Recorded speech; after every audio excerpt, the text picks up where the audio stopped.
ఓం వసుదేవసుతం దేవం కంసచాణూరమర్దనం దేవకీ పరమానందం కృష్ణం వందే జగద్గురుం. ఓం శ్రీ రాధాకృష్ణాభ్యాం నమ. కృష్ణం వందే జగద్గురుం, అర్జునం వందే జగదేకవీరం. ఇప్పుడు శని వక్రించినటువంటి సమయం జూలై నెల 26, 27వ తేదీల్లో 2026 సంవత్సరంలో శని మరి మీన రాశిలో మనకి వక్రించడం అనేటటువంటిది జరిగింది. ఇది ఎప్పటి వరకు ఉంటుంది ఈ శని వక్రించి అంటే మనకి డిసెంబర్ 10, 11, 2026 సంవత్సరం వరకు ఉంటుంది. మళ్ళీ శని సవ్య దిశలోకి డిసెంబర్ 10, 11వ తేదీల్లోకి వస్తాడు. రఫ్గా కనుక మనం చూసుకున్నట్లయితే 4.5 నెలల సమయం ఈ సైకిల్ అనేటటువంటిది కొనసాగుతూ ఉంటుంది. దీన్ని ఎక్కడికి మళ్ళీ సవ్యదశలోకి వస్తుందంటే మళ్ళీ డీప్ వాటర్స్ అయినటువంటి మీనరాశిలోకే మనకి ఈ వక్రించడం జరుగుతుంది. స్పెసిఫిక్గా మనకి ట్రాన్సిట్ ఎక్కడికంటే త్రూ రేవతి నక్షత్రం, ఉత్తరాభాద్ర నక్షత్రం నుంచి మనకి ట్రాన్సిట్ అనేటటువంటిది జరుగుతుంది. మరి దీని వలన మనకి కొన్ని రాశుల వారికి మేలు జరుగుతూ ఉంటుంది, కొన్ని రాశుల వారికి మధ్యస్థంగా ఉంటుంది, అలాగే కొన్ని రాశుల వారికి మరి యాడ్వర్స్ రిజల్ట్స్, బ్యాడ్ రిజల్ట్స్ ఇస్తూ ఉంటుంది. కాబట్టి దీనికి మనం ఏం చేయాలండి అని అంటే మనకి ఆగస్ట్ నెలలో మనం 12వ తేదీన మనకి ఒకటి జరుగుతుందండి. ఆగస్టు 12న మనకి టోటల్ సోలార్ ఎక్లిప్స్ అంటే సంపూర్ణ సూర్యగ్రహణం ఏర్పడబోతోంది. అసలు మనం ఆగస్టు 12న 2026 సంవత్సరంలో ఒక వెరీ రేర్గా జరిగేటటువంటి 6 గ్రహాల అలైన్మెంట్ అనేటటువంటిది, 6 ప్లానెట్ అలైన్మెంట్ అనేటటువంటిది జరుగుతుంది. ఏమిటి ఆ గ్రహాలు అంటే బుధుడు, కుజుడు, గురుడు, శని. ఈ గ్రహాలు 4 అయితే యురానస్ అండ్ నెప్ట్యూన్ అంటే రాహుకేతువులు దగ్గరగా ఉంటాయి. వీటి పోలికలు ఇవన్నీ కూడా they will stretch across the predawn sky. మొత్తం అంతా కూడా ఒకే ఆర్చ్ లాగా వస్తుందన్నమాట.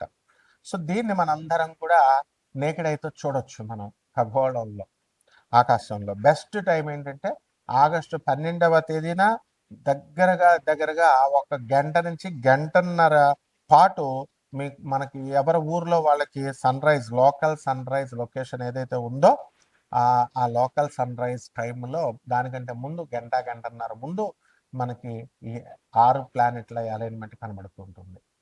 అలాగే ఈ యొక్క మనకి ఈ ఆకాశంలో ఈ స్ట్రెచ్ అయినటువంటి ఈ ఆర్క్ ఏమవుతుందంటే morning eastern and north eastern హారిజన్లో ఇది ఏర్పడుతుంది.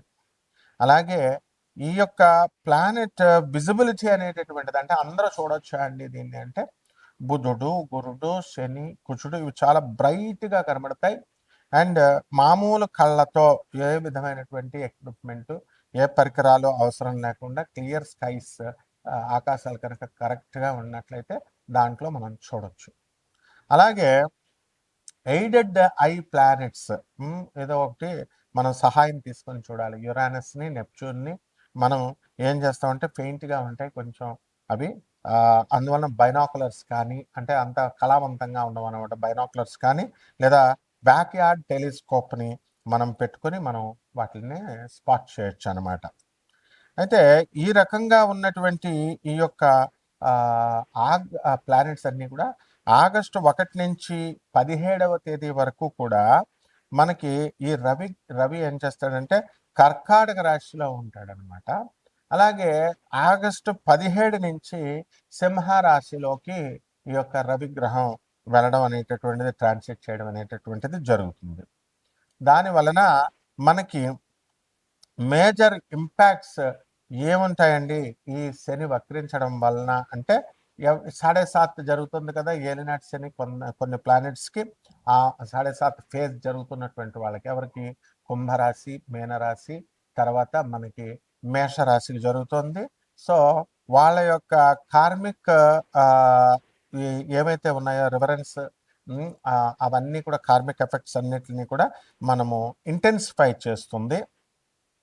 ఆ తర్వాత మనకి రెస్పాన్సిబిలిటీస్ అని కూడా మనకి బాధ్యతల్ని పెంచుతుంది. కార్మిక రివ్యూస్ని తర్వాత వీటి యొక్క బాధ్యతల్ని కుంభరాశి వారికి, మీనరాశి వారికి, తర్వాత మేషరాశి వారికి జరుగుతుంది. తర్వాత డయాఫేజ్ అనేటటువంటిది జరుగుతుంది.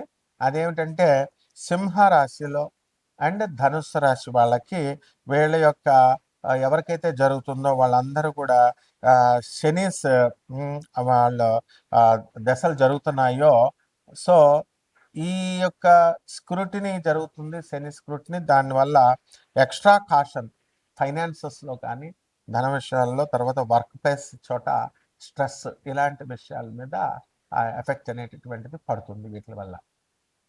అలాగే బెనిఫిట్ అయ్యేటటువంటి రాశులు ఏమైనా ఉన్నాయి అంటే మనకి మేషరాశి, వృషభ రాశి, సింహరాశి, తులారాశి, మేనరాశి వారికి అందరికీ కూడా బ్రహ్మాండమైనటువంటి లాభాలు జరుగుతాయి. అలాగే మనకి ప్లానెటరీ ట్రాన్సిట్స్ జరుగుతున్నాయి. అది ఎవరికైతే దీనివల్ల గజకేసరి, గజలక్ష్మి యోగాలు, అలాగే బుధాదిత్య యోగాలు, ఇలాంటి యోగాలు ఎవరికైతే ఉన్నాయో వాళ్ళందరికీ కూడా ఈ యొక్క అన్లాక్ చేసి మొత్తము పాజిటివ్ షిఫ్ట్స్ వచ్చేలాగా వీళ్ళకి చేయడం జరుగుతుంది. ఈ రాశి వాళ్ళందరికీ కూడా ఎవరికైతే బుధాదిత్య యోగాలు, గజకేసరి యోగాలు వచ్చినాయో ఇంకా ఎక్కువ పెంచడం అనేటటువంటిది జరుగుతుంది. కాబట్టి మనము ఈ శని, ఏలినాటి శని అని అనగానే మొత్తం అందరూ కూడా భయపడతా ఉంటారు. అలాగే శని వక్రించినప్పుడు భయపడతా ఉంటారు. కానీ కొన్ని రాశుల వారికి ఏలినాటి శని సమయాల్లో కూడా మనకి ఈ యొక్క శని వక్రించిన సమయాల్లో కూడా మనకి మంచి జరుగుతూ ఉంటుంది. ఇప్పుడు ఈ యొక్క మైనస్ ఇంటూ మైనస్ ప్లస్ అవుతుంది ఫార్ములా. అందువలన ఎవరికైతే ఈ యొక్క శని మనకి బాగుండలేదో అటువంటి వాళ్ళకి శని వక్రించినప్పుడు, క్రూరగ్రహాలకి ఆ వక్రించినప్పుడు శుభ ఫలితాలు ఇస్తాయి. మైనస్ ఇంటూ మైనస్, అసలే శని ఏలినాటి శని జరుగుతుంది అనుకోండి, ఆ ఏలినాటి శని సమయంలో మళ్ళీ ఈ యొక్క వక్రించడం మైనస్ ఇంటూ మైనస్ ఏమవుతుంది, ప్లస్ అవుతుంది. అందువలనే మనకి కొన్ని రాశుల వారికి కొన్ని సందర్భాలలో మనకి ఏలినాటి శని కాదు, అర్ధాష్టమ శని, మనకి ఈ యొక్క వృశ్చిక రాశి వారికి అర్ధాష్టమ శని జరుగుతుంది. అలాగే సింహరాశి వారికి అష్టమ శని జరుగుతుంది. సో ఈ రాశుల వారికి అందరికీ కూడా మనకి minus into minus formula apply అయ్యి కొంచెం శుభాలు జరుగుతాయి. కాబట్టి ఇవన్నీ కూడా గోచార రీత్యా మనం చెబుతున్నాము. కోటాను కోట్ల మంది కామన్ ప్లాట్ఫారం మీద మీ వ్యక్తిగత జాతకాలలో మీకు ఎవరికైతే ఈ సాఫ్ట్వేర్ ఉద్యోగాలు చేస్తున్నటువంటి వాళ్ళకు ఉద్యోగాలు పోయినాయో లే ఆఫ్ల వల్ల, అటువంటి వాళ్ళకి అందరికీ మళ్ళీ ఉద్యోగాలు తిరిగి వస్తాయా రావా, వివాహాలు అవుతాయా అవ్వవా, చాలా సంవత్సరాల నుంచి ఫైనాన్సెస్ ఇన్వెస్ట్మెంట్స్ మనం పెట్టుబడి పెట్టి ఉంచాము, అప్పులు ఇచ్చున్నాము, ఆ అప్పులన్నీ కూడా వస్తాయా రావా, ఇవన్నీ కూడా వ్యక్తిగత జాతకాలను బట్టే చెప్పాలి. కాబట్టి ఇటువంటి వాళ్ళందరూ కూడా కావలసినటువంటి వాళ్ళు మరి అందరూ కూడా మనకి కాంటాక్ట్ చేయొచ్చు. దాని ద్వారా మనం వాళ్ళందరికీ కూడా చెప్పడం జరుగుతుంది. కొన్ని వాళ్ళకి కావలసినటువంటి రెమెడీస్ అన్నీ కూడా మనం చెప్పడం జరుగుతుంది. తులారాశి, ఈ తులారాశి వారికి అందరికీ కూడా అద్భుతాలు జరుగుతాయి. మరి చక్కగా మనకి ఈ యొక్క శని బక్రించి ఉండడం ద్వారా మనకి ఈ తులారాశి వారికి అద్భుతమైనటువంటి ఫలితాలు వస్తాయి. అయితే ఈ యొక్క తులారాశి వారికి అందరికీ ఏంటంటే ర్యాపిడ్గా తొందరగా పూర్తవడం, rapid expansion in income sources అనేటటువంటిది చెప్పబడింది. అలాగే ప్రొఫెషనల్ గెయిన్స్ కూడా చాలా బాగుంటాయి. కాబట్టి ఈ తులారాశి వారికి అందరికీ కూడా మీరు కేతువు లాభంలో ఉండి అనేకమైనటువంటి ఎక్స్పోర్ట్స్ ఇంపోర్ట్స్ బిజినెస్లు చేస్తున్నటువంటి వాళ్ళకి లాభాలు వస్తాయి. ఉప్పు చేపల వ్యాపారం నుంచి సముద్రం ప్రొడక్ట్స్ చేసేటటువంటి వాళ్ళందరూ క్లిక్ అవుతారు. అదేవిధంగా శుక్రుడు కన్యా రాశిలో ఉన్నాడు. మీ అత్తగారుల నుంచి, మీ భార్యల నుంచి మీకు లాభాలు జరగడం అనేటటువంటిది జరుగుతాయి. స్త్రీల నుంచి అనేకమైనటువంటి లాభాలు జరుగుతాయి. వ్యాపారంలో ఇళ్ళు లేనటువంటి వాళ్ళందరూ కూడా అధిక లాభాలను వ్యాపారాల్లో సంపాదించి ఇల్లులు కట్టడము ఇలాంటివన్నీ కూడా జరుగుతాయి. అయితే కోర్టు వ్యవహారాలు అనేటటువంటివి మీకు మీరు చేయని తప్పుకి మీ పేరెంట్స్, ఇతరులు పెద్దలు వాళ్ళ వల్ల మీరు ఇబ్బందులు పడుతున్నారు. అటువంటిదంతా కూడా మీకు కుజుడు ఆగస్టు 2, 2026 సంవత్సరం నుంచి మిథున రాశికి ప్రవేశించాడు. దానివల్ల మీ కోర్టు సమస్యలన్నీ కూడా ఒక కొలిక్కి రావడానికి అవకాశాలు ఉంటాయి. ఆ విధంగా ఈ యొక్క ఇన్కమ్ ట్యాక్స్, కమర్షియల్ ట్యాక్స్ ఈ యొక్క రైల్వేస్, పోస్టల్ డిపార్ట్మెంట్లో ఉన్నటువంటి వాళ్ళందరికీ కూడా గవర్నమెంట్ సెక్టార్స్లో ఉన్నటువంటి వాళ్ళకి ప్రమోషన్స్ రావడానికి అవకాశాలు ఉన్నాయి. అదేవిధంగా కేంద్రంలో ఉన్నటువంటి గురు, రవి, బుధ గ్రహాల ప్రభావం వలన మీరు సక్సెస్ఫుల్ ఎంటర్‌ప్రెన్యూర్స్‌గా కూడా మీరు మారడానికి అవకాశాలు ఉంటాయి.